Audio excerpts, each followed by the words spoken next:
আপনারা নিজেরাও দেখেছেন, আমরা ঘটনাস্থলটা পরিদর্শন করলাম, আমরা সব কিছুই দেখলাম। আমাদের এখানে জেলা প্রশাসক মহোদয়ও দেখেছেন, উনিও আছেন এখানে। তো যেটা আমরা লক্ষ্য করলাম যে একটা স্টোর রুম, এটা বেসিক্যালি এটা নির্বাচন অফিসের একটা স্টোর রুম, ওখানে এটা নিচতলায়। তো এখানে একটা আগুনের ঘটনা ঘটেছে। তো আগুনের ঘটনাটা কিভাবে ঘটেছে বা এটা কোনো ব্যক্তিরা বা কোনো দুর্বৃত্তরা এটা সংযোগ করেছে কিনা, এই বিষয়টা আমরা খতিয়ে দেখছি। তো প্রাথমিকভাবে এটা মনে হচ্ছে এখানে ছোটোখাটো একটা কিছু আগুনের ঘটনা ঘটেছে এখানে, যেটা অল্প কিছু কাগজপত্র নিচে ছিল ফ্লোরে, তাও আমাদের যে র্যাকে যে কাগজগুলো ছিল ওগুলোর কোনো ক্ষয়ক্ষতি হয়নি, নিচে ছড়িয়ে ছিটিয়ে থাকা কিছু কাগজ পড়েছে।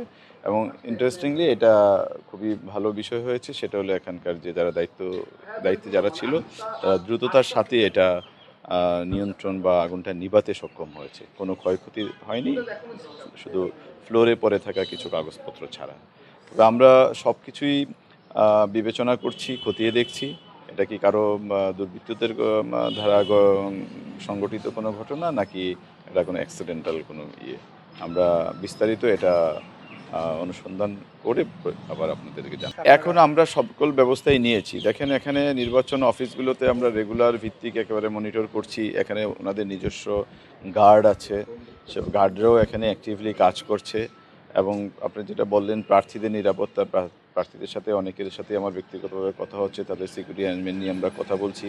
আমরা তাদের চলাচলগুলো মনিটর করছি, কোথায় যায় ওখানে ক্যাম্পেইন করছে, ওখানে পুলিশের ব্যবস্থা রাখছি। সব কিছু মিলে আমরা একটা নিরাপত্তার বিষয়টাকে আমরা গুরুত্ব দিয়েই দেখছি। তবে এখানে যেই ঘটনাটা, এটা আমরা আসলে আরেকটু সময় দিতে হবে আমাদেরকে, একটু অনুসন্ধান করে আমরা বলতে পারবো যে এটা আসলে কী ঘটেছিল ঘটনাটা। তো এটা সত্য যে একটা আগুনের ঘটনা ঘটেছে, ফ্লোরে পড়ে থাকা কিছু কাগজপত্র বশীভূত হয়েছে আর কি। ধন্যবাদ।